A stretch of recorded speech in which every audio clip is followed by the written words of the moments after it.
नमस्कार, आप दिव्य हिमाचल टीवी देख रहे हैं और मैं शिमला से राजेश मल्होत्रा। हिमाचल में नई भर्ती परीक्षाओं की प्रक्रिया कब शुरू होगी और उसके साथ जो पुरानी भर्तियां हैं, खासकर जो पेपर लीक का एक इंसिडेंट आया था सामने हमारे, और उसके बाद राज्य सरकार ने जो स्टेप लिए हैं, उसके बाद क्लास 3 की भर्तियों का जो पूरा काम है वो लोक सेवा आयोग की तरफ को शिफ्ट हुआ है। पिछले कुछ महीनों से क्योंकि बहुत से बदलाव सिस्टम में आए हैं, लोक सेवा आयोग ने इस साल अपनी जो भर्ती परीक्षाओं की शेड्यूल है उसमें भी जो रूल्स ऑफ बिजनेस है इनके अपने, उनमें भी कुछ बदलाव किया है ताकि ट्रांसपेरेंसी ज़्यादा हो। और साथ में एडिशनल काम आ गया है हमीरपुर कर्मचारी चयन आयोग का, जिसको बीच में बंद कर दिया गया था। अभी जो बड़ी कंसर्न है एक सभी का, जो हमारे व्यूअर्स का भी, वो ये है कि जो भर्ती परीक्षाएं अभी बीच में फंसी हुई हैं पेपर लीक के बाद से अब तक, कुछ एफआईआर के दायरे में हैं, कुछ एफआईआर से बाहर हैं, लेकिन कंप्लीट नहीं हो पाई थी। तो ऐसे में बहुत सारे सवाल युवाओं के मन में हैं जिन्होंने अप्लाई किया था। और दूसरी तरफ लोक सेवा आयोग का अपना काम है जो पहले से ये कर रहे थे। शेड्यूल आपने देखा होगा, अगस्त महीने में मुख्य जो परीक्षाएं हैं उनकी सारा जो शेड्यूल है वो आ गया है। ऐसे में आज हम पब्लिक सर्विस कमीशन के जो चेयरमैन हैं कैप्टन रामेश्वर सिंह ठाकुर जी, इनसे बात करेंगे और वो बातें होंगी सिर्फ वही सवाल जो युवाओं के मन में भी हैं जिन्होंने एग्जाम दिया है। और इसमें सबसे पहले जो शुरुआत है वो इनके अपनी जो व्यवस्था में बदलाव हुआ है उसको भी बात करेंगे और क्लास 3 की भी बात करेंगे, जो भर्तियां भी पेपर लीक के बीच में फंसी हुई हैं, और साथ में जो अब नई भर्ती विज्ञापन आने वाले हैं, क्योंकि कॉन्ट्रैक्ट के जो नियम हैं उनको लेकर सरकार की चिट्ठी 2 दिन पहले आयोग को भी मिल गई है। सर, सबसे पहले तो बहुत बहुत स्वागत है आपका दिव्य हिमाचल टीवी में बात करने के लिए। सबसे पहले जो रूल्स ऑफ बिजनेस आयोग ने अपने चेंज किए हैं सर, उससे वो पहले उसके बारे में थोड़ी सी जानकारी दीजिए कि वो आयोग ने अपने यहाँ ट्रांसपेरेंसी के लिए क्या क्या बदलाव किए हैं। राजेश जी, जैसे आपको पता है, पहले हमारे जो भर्ती प्रक्रिया होती है उसमें अलग अलग कैटेगरी है। एक 3 टियर सिस्टम है, एक 2 टियर सिस्टम है, एक सिंगल टियर सिस्टम है।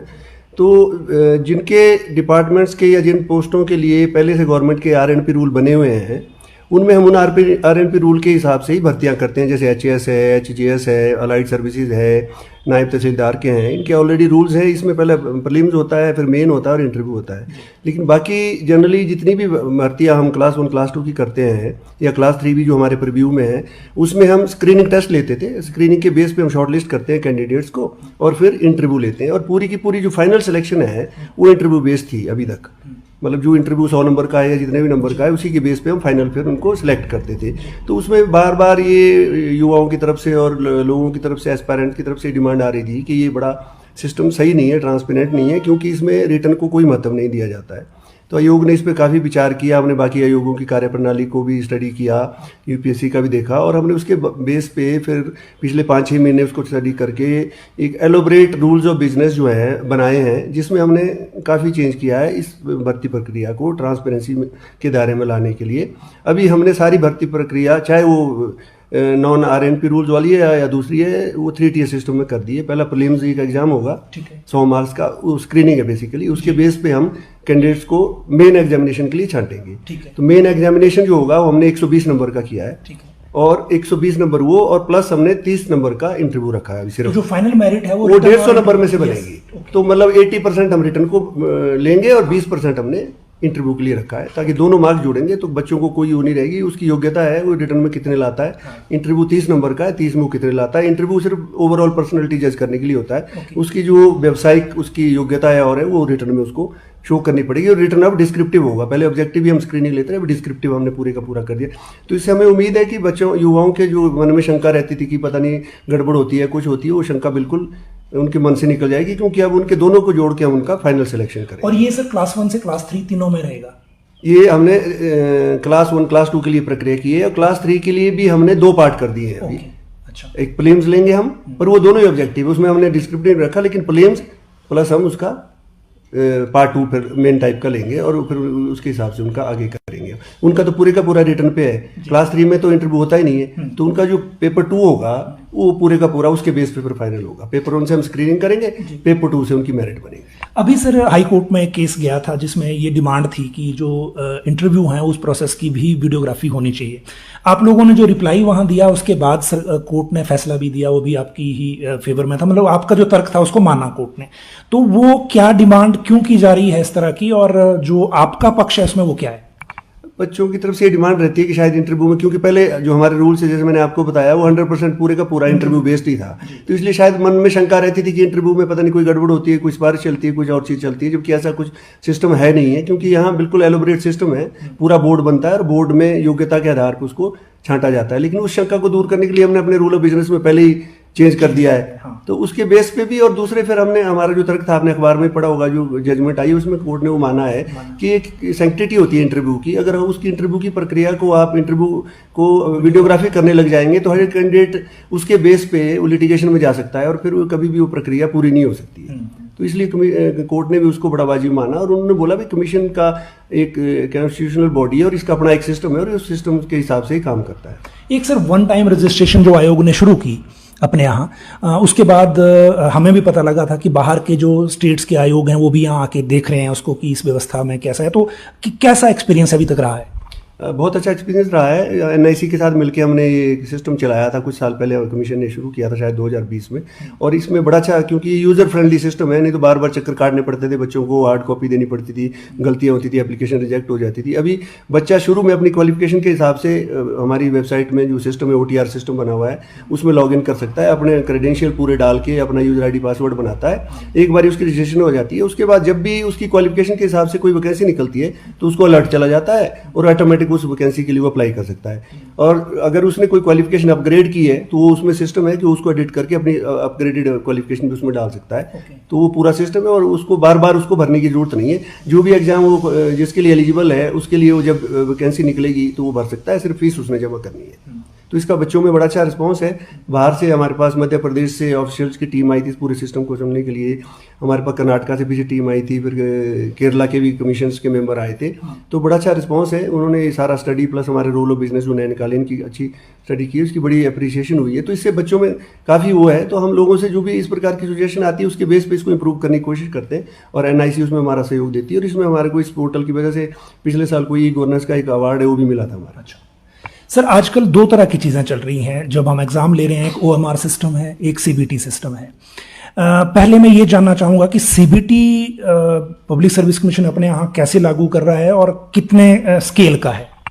CBT कमीशन में ज़्यादा बड़े स्केल का नहीं, क्योंकि हमारी भर्तियों में इतनी ज़्यादा कैंडिडेट होते नहीं है। मेनली जो HAS है, क्लास 1 और क्लास 2 की बात कर रहे हैं। क्लास 1 क्लास 2 में जैसे HAS का है, HGS का है, जिसमें लार्ज स्केल कैंडिडेट अप्लाई करते हैं, तो उसमें तो ये सिस्टम लागू होता नहीं है। तो बाकी जो बाकी भर्तियां होती है, एक 2 वैकेंसी, 8 10 वैकेंसी, उसमें कैंडिडेट्स कम होते हैं, तो उसमें हम CBT तक के लिए जाते हैं। तो पहले हम थोड़ा बाहर के सेंटरों में कर रहे थे, लेकिन पीछे इसकी जो सैंक्टिटी थी उस पर सवाल उठाए गए थे, कुछ लीकेज भी हुई थी। तो उसके बाद से कमीशन ने ऑलमोस्ट बाहर के लीकेज कहाँ हुई सर? बाहर मतलब ये जो बाहर हुई थी। अच्छा, बाहर कोई हुई थी, शायद कोई ऑल इंडिया लेवल की किसी टेस्ट में हुई थी जिसमें FIR भी CBI ने दी थी।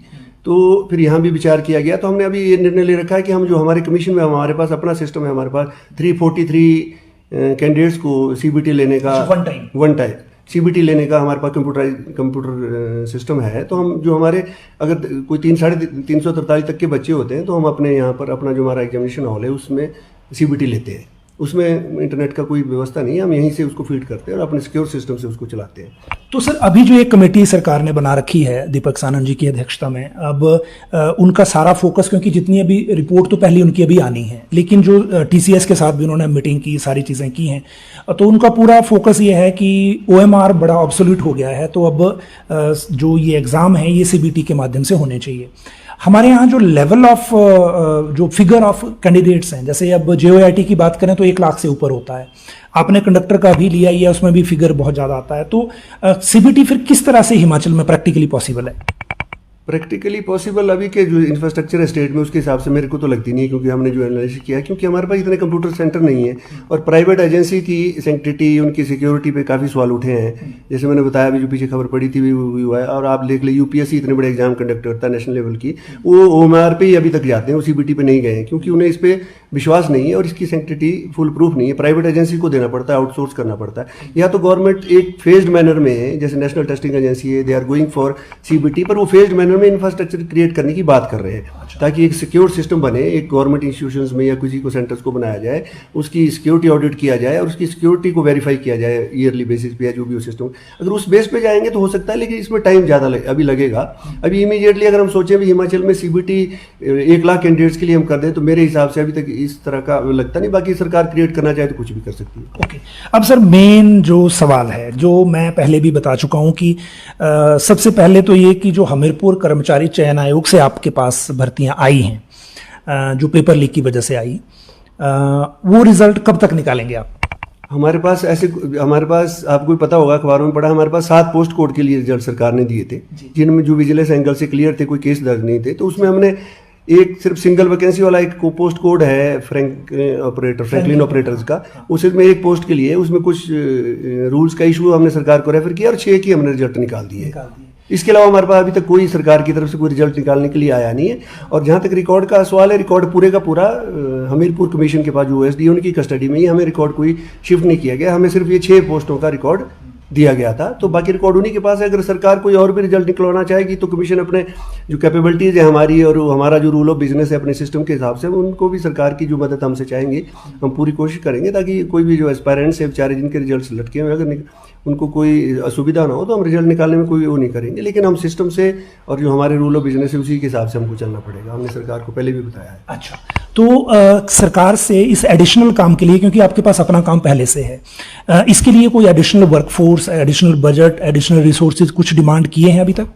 हमने सरकार को जब शुरू में उन्होंने बोला था, हमने बोला था भाई हमें अगर इसके लिए एडिशनल मैन पावर की जरूरत पड़ेगी, वो डिपेंड करेगा आप कितना काम हमें देना चाह रहे हो, क्योंकि अभी क्लैरिटी नहीं थी सरकार की तरफ से भी क्या क्या हमें देना चाह रहे हैं। अभी जैसे रिजल्ट बनने को दिए हैं, कुछ हमको कंडक्टर्स का एडवर्टाइज करने के लिए पोस्टें दी थी, वो हमने एडवर्टाइज कर दी हुई हैं, तो उसी के हिसाब से मैन पावर लेंगे। हमने कुछ रिक्वेस्ट की थी, तो हमारे पास पहले बोर्ड कॉर्पोरेशन भी 2018 में शिफ्ट किया गया था, पहले कमीशन के पास काम नहीं था, तो उस टाइम कुछ डिमांड थी हमारी, लेकिन वो उस टाइम पूरी नहीं की थी। अभी कल जो मीटिंग हुई है उसमें ये पता लगा भी ऑफिशियली आया नहीं, अभी हमारे लिए कुछ 7 पोस्ट इन्होंने सैंक्शन की है जो हमारी पुरानी डिमांड थी कैबिनेट में। तो उसके हिसाब से अभी जो जितना काम है उसको हम इसी जो वर्कफोर्स हमारे पास है उसी से चला रहे हैं। हमारी अपनी खुद की 30 के करीब वैकेंसीज अपनी जो ऑलरेडी सैंक्शन पोस्ट है उनमें भी वैकेंट हैं, जिनको हमारे पास क्योंकि एलिजिबल नहीं है प्रमोशन जोन में लोग, हम भर नहीं पा रहे हैं, तो हमने सरकार से अनुरोध किया था भी कुछ इलेक्शन देके हमें भरा जाए। तो हम जो भी हमारे पास फोर्स है हम उसी से भी काम कर रहे हैं। अच्छा सर, एक बड़ा इंपॉर्टेंट सवाल इसमें यह है कि जिन पोस्ट कोड में अभी FIR है, क्योंकि बहुत सारी FIR अभी भी दर्ज हो चुकी हैं और कुछ अभी मामला चल रहा है, जैसे कल भी एक मामले में FIR दर्ज हुई। जिन पोस्ट कोड में FIR है उनको लेकर जो आपके रूल्स ऑफ बिजनेस हैं या जो काम करने का सारा ले डाउन प्रोसीजर है, उसमें क्या अड़चन है? अड़चन उसमें तो हम लीगली, क्योंकि वो तो अंडर इन्वेस्टिगेशन है, तो उसमें तो किसी प्रकार की हम तो कोई कार्रवाई कर नहीं सकते हैं। तो इन केस गवर्नमेंट कहे कि कंडीशनल अपॉइंटमेंट इनको दे दी जाए बाद में, अगर जैसे फॉर एग्जांपल ड्राइंग मास्टर का इशू है पोस्ट कोड 980 का, तो उसमें कुछ भर्ती पोस्ट कोड ऐसे हैं जिनमें लीकेज एक कैंडिडेट या एक कोई व्यक्ति है, बाकी कुछ नहीं है अभी भी, जितनी भी इंक्वायरी अभी विजिलेंस कर रही है। तो उसमें अगर सरकार ये डिसाइड कर ले कि इसमें कंडीशनल अपॉइंटमेंट ही करनी है, तो उसमें कोई आपके रूल्स ऑफ बिजनेस में कोई कंट्राडिक्टरी चीजें आती हैं? नहीं, ऐसा हमारे रूल ऑफ बिजनेस में कुछ नहीं, लेकिन वो सरकार को और विजिलेंस को हमें लिखित में कन्वे करना पड़ेगा भाई इसमें क्या क्या है। अगर वो क्लियर करेंगे हम उसको एग्जामिन करेंगे, अगर उसमें पॉसिबल होगा तो हम रिजल्ट निकलवा सकते हैं, लेकिन हमको लीगली उसको एग्जामिन भी करवाना पड़ेगा और फिर विजिलेंस उसी हिसाब से लिख के भी देगी हमें। ये सरकार हमें लिख के देगी भी हाँ इसमें ये लीगल हर्डल्स हैं या लीगल क्लैरिटी, अगर लिख के, जैसे पहले हमको उन्होंने 6 पोस्ट कोड दिए या 7 दिए, तो उसमें उन्होंने लिख के दिया भी इसमें हमारी तरफ से क्लियर है, तो हमने रिजल्ट निकाल दिया।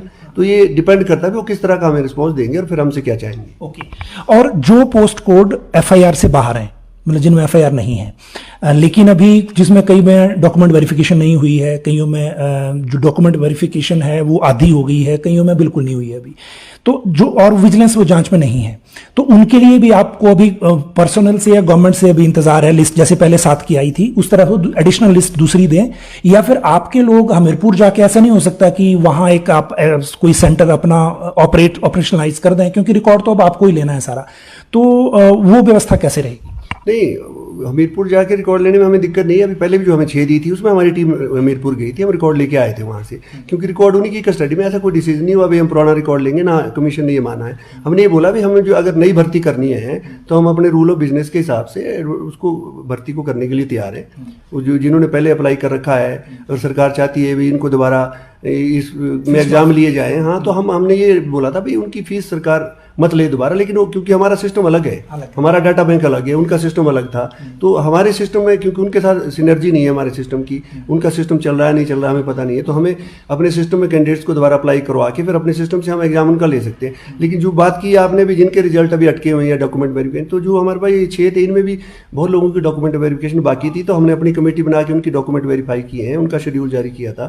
तो अगर ऐसा भी सरकार देना चाहिए तो उसमें हमें कोई दिक्कत नहीं है, लेकिन सरकार एक तरीके से हमें बताए भी इनमें क्या क्या करना है और क्लैरिटी के साथ बताए तो हम उसको करने को तैयार हैं। ओके, कहने का मतलब ये हुआ कि जिनमें एफआईआर नहीं है वो भी अभी लिस्ट नहीं आई है वहां से? अभी क्लियर हमारे पास आया नहीं उसमें कुछ भी, रिकॉर्ड उन्हीं के पास है और वो इंतजार आप कर रहे हैं उसका? अगर देंगे सरकार चाहेगी भी ये चीजें हैं जो क्लैरिटी हो, विजिलेंस की तरफ से भी ये क्लियर है, राइटिंग में आए, वो क्लैरिटी हमें दे और फिर उसी के हिसाब से हम 1 बाय 1 उनको टेकअप कर लेंगे। एक मसला हमीरपुर कर्मचारी चयन का जो भंग हो चुका है उसका ये भी है सर कि उसके कोर्ट केस बहुत पेंडिंग है और उसमें जो पुरानी मेरिट है उसको रिवाइज करना या किसी को अपॉइंट करना, और साथ में अगर हम कर्मचारियों के इश्यूज एम्प्लॉयज मैटर निकाल दें तो भर्तियों से रिलेटेड भी बहुत सारे केस हैं, तो वो भी फिर आपको ही ऑन करने हैं?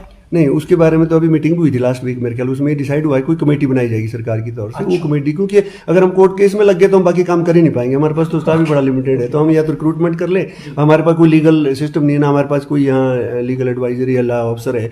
हमीरपुर कमीशन में तो लॉ ऑफिसर की भी सैंक्शन पोस्ट थी, हमारे पास वो भी नहीं है, तो हमें तो जो हमारा स्टैंडिंग काउंसिल है उसी पर डिपेंड रहना पड़ता है, तो उतना वो काम हम कर नहीं सकते क्योंकि उनके तो मेरे ख्याल हजारों में केसेज है, ऐसा हमें पता लगा है।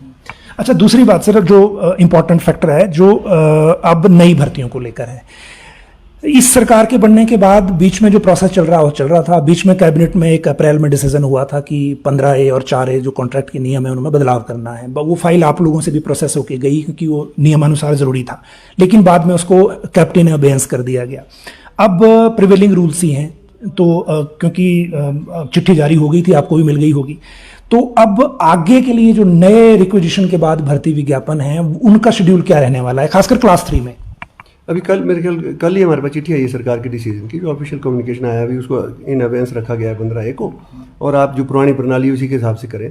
तो हमने ऑलरेडी जब हमारे पास पीछे डिसीजन गवर्नमेंट ने लिया था भी हम करेंगे भर्ती, तो हमने डिपार्टमेंट्स को उनके ऑफिसर्स को बुला के उनको ट्रेनिंग दे दी थी, क्योंकि हमारा ऑनलाइन सिस्टम है, OTR है, ऑनलाइन ही रिक्विजिशन, हमारी भर्ती प्रक्रिया भी ऑनलाइन ही है, डिपार्टमेंट्स को रिक्विजिशन सारी ऑनलाइन देनी पड़ती है, तो हमने उनकी ट्रेनिंग करा दी है सभी को, उनको यूजर ID पासवर्ड दे दिया है, तो उनको ये बोला गया है भाई अगर सरकार जब क्लियर करे तो आप ऑनलाइन हमारे पास रिक्विजिशन दे दो, उसके बाद हम शेड्यूल अपना जो भी हमारी कैपेबिलिटी होगी उसके हिसाब से शेड्यूल जारी करेंगे। हमने जैसे मैंने आपको बताया कंडक्टर्स की ऑलरेडी हमने एडवर्टाइजमेंट कर दी थी और उनकी 40,000 से ऊपर हमारे पास एप्लीकेशनें आई हुई हैं, वो 15A के कन्फ्यूजन की वजह से पेंडिंग थी। अच्छा। अब सरकार से हमने पूछा भी उनका उसमें एक फीस का इशू है, भाई फीस किसने दी है किसने नहीं दी है, क्योंकि जो फीस नहीं देता वो आउटराइट रिजेक्शन हो जाती है, तो वो इशू डिसाइड करके वो सॉफ्टवेयर बताता भी इतने हैं, फिर हम कमीशन में डिसीजन लेते हैं, कमीशन ही अप्रूव करता है तो ये रिजेक्ट होनी है। तो उसको करके हम तो तैयार बैठे हैं उस एग्जाम को लेने के लिए, तो हम कभी भी वो कंडक्टर वाला ले सकते हैं, और इसी तरह हम बाकी प्रक्रिया भी अपने शेड्यूल में अपना खुद का शेड्यूल जो हमारा क्लास 1 क्लास 2 का प्लस इनका जो है वो जो भी हमारे शेड्यूल में मैन पावर के हिसाब से पॉसिबल होगा हम रेगुलरली एग्जाम लेने को तैयार है। एक कैबिनेट में सर टीचर्स की बड़ी सारी पोस्टें निकली हैं, मुझे लगता है वो अभी तक आपको रिक्विजिशन नहीं आई होगी? नहीं, उसकी नहीं आई है, हमारे पास असिस्टेंट प्रोफेसर की रिक्विजिशन थी पहले क्लास 1 की, वो हम प्रक्रिया जारी है और ऑलमोस्ट कंप्लीट कर दी है हमने, सारे के सारे उनको दे ही दिए हैं, थोड़े से बचे हैं। ओके, तो बाकी जो प्रदेश का यूथ है खासकर जो आजकल बड़े मतलब वाइब्रेंट हैं, आजकल बड़ा सोशल ट्रोलिंग चल रही है रिजल्ट को लेकर, कोई कुछ को लेकर, तो उनको आप क्या कमीशन की तरफ से क्या भरोसा दिलाना चाहते हैं? क्योंकि हम लोग ना ये बहुत जो सिस्टम में भरोसा है वो रहना चाहिए, और तरह तरह की चीज़ें बीच में आ जाती हैं, कई बार चिट्ठियाँ आ जाती हैं, कई बार कुछ आ जाता है, बेनाम जैसी होती हैं, और फिर जो कन्फ्यूज़न है वो यंग माइंड्स जो है उनमें जाता है। तो आप उनको क्या कहना चाहते हैं 2 चीज़ों पर? एक ये कि जो भर्ती का प्रोसेस है, और दूसरा ये कि जो रिजल्ट रुके हुए हैं अब इस सारे एपिसोड की वजह से। तो भर्ती की प्रोसेस तो मैंने आपको बताया, हमने रूल ऑफ बिजनेस चेंज कर दिए, हमने ट्रांसपेरेंसी लाई है, हम मार्क्स जो है ऑनलाइन डाल रहे हैं ताकि बच्चों को विश्वास रहे भी क्या मिल रहा है। तो भर्ती की जो प्रक्रिया है उसमें तो बच्चों को ही विश्वास दिलाना चाहते हैं भी उसमें 100% श्योर रहें, जो उनकी योग्यता होगी, जो उनकी काबिलियत होगी उसके हिसाब से वो पक्का सेलेक्ट होंगे, और उनको किसी प्रकार की उनके मन में ये विचार नहीं लाना चाहिए भी कोई सिफारिश यहाँ चलेगी या कुछ और चलेगी। सिफारिश से मैं ये कहूँगा, बार बार कहता हूँ कि सिफारिश से बंदा रिजेक्ट हो सकता है यहाँ कमीशन में, आज की डेट में वो सिलेक्ट नहीं होगा कभी भी। अपनी योग्यता से आए।